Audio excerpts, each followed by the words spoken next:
The North Atlantic Alliance was founded in the aftermath of the Second World War.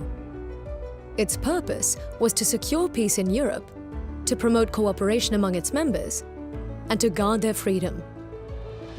All of this in the context of countering the threat posed at the time by the Soviet Union. The Alliance's founding treaty was signed in Washington in 1949 by a dozen European and North American countries. It commits the Allies to democracy, individual liberty, and the rule of law, as well as to peaceful resolution of disputes. Importantly, the treaty sets out the idea of collective defense, meaning that an attack against one ally is considered as an attack against all allies. The North Atlantic Treaty Organization, or NATO, ensures that the security of its European member countries is inseparably linked to that of its North American member countries. The organization also provides a unique forum for dialogue and cooperation across the Atlantic. The alliance started with 12 member countries in 1949. However, the founding treaty allows for other European nations to join the alliance, as long as all existing allies agree. Any prospective member must share NATO's core values and have the capacity and willingness to contribute to security in the Euro-Atlantic area.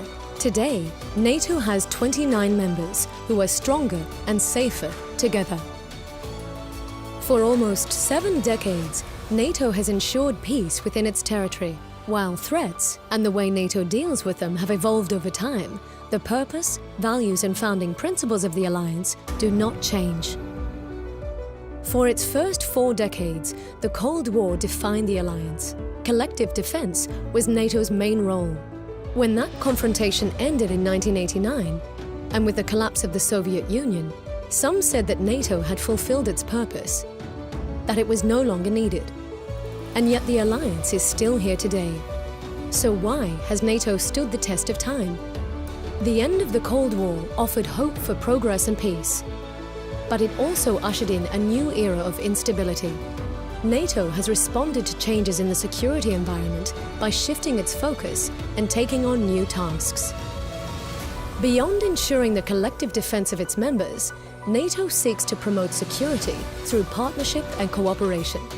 Since the early 1990s, the alliance has developed relations with non-member countries, including former Cold War adversaries of the former Eastern Bloc. Some of these partners have since become members of the alliance. Today, working with non-member countries and other organizations is considered to be one of NATO's fundamental tasks.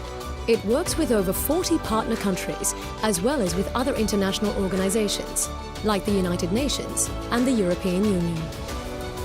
NATO has taken on an important role in international crisis management since the end of the Cold War. Working closely with partner countries, the alliance helped to end war and build sustainable peace in the Balkans. In the wake of the 9/11 terrorist attacks on the United States, allies and partners deployed forces to Afghanistan to help bring stability. During the Arab Spring, NATO led an air campaign over Libya to protect civilians being targeted by the Gaddafi dictatorship.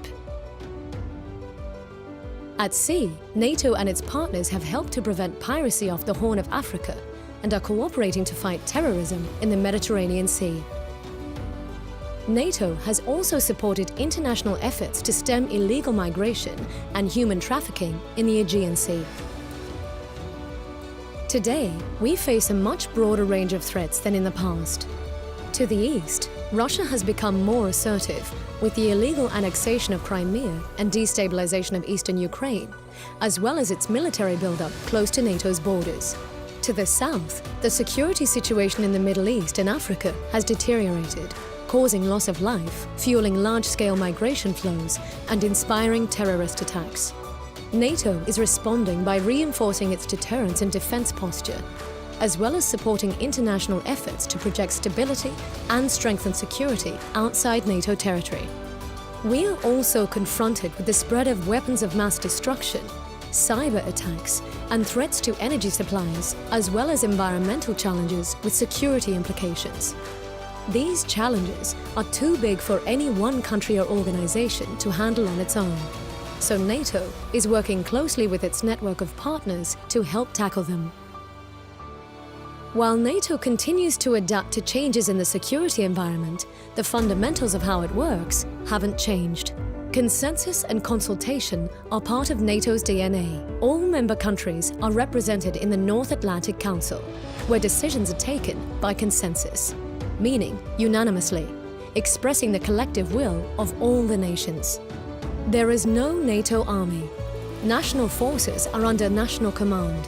When called upon, allied nations volunteer their troops, equipment, or other capabilities to NATO-led operations and exercises. Each member state pays for its own armed forces and covers the costs of deploying its forces. But together, the Allies get a lot more security for a lot less cost than they would if they had to do it alone. Each member contributes a small percentage of its national defense budget to NATO. The national contributions pay for running the political and operational headquarters in Belgium, as well as the integrated military command structure across NATO territory. They also cover some of the costs of shared military capabilities, systems and facilities needed for communication, command and control, or for logistical support to NATO operations. Other multinational capability projects are funded by groups of allies. Thanks to years of joint planning, exercises and deployments, soldiers from different nations can work well together when the need arises. Working together, the allies are stronger.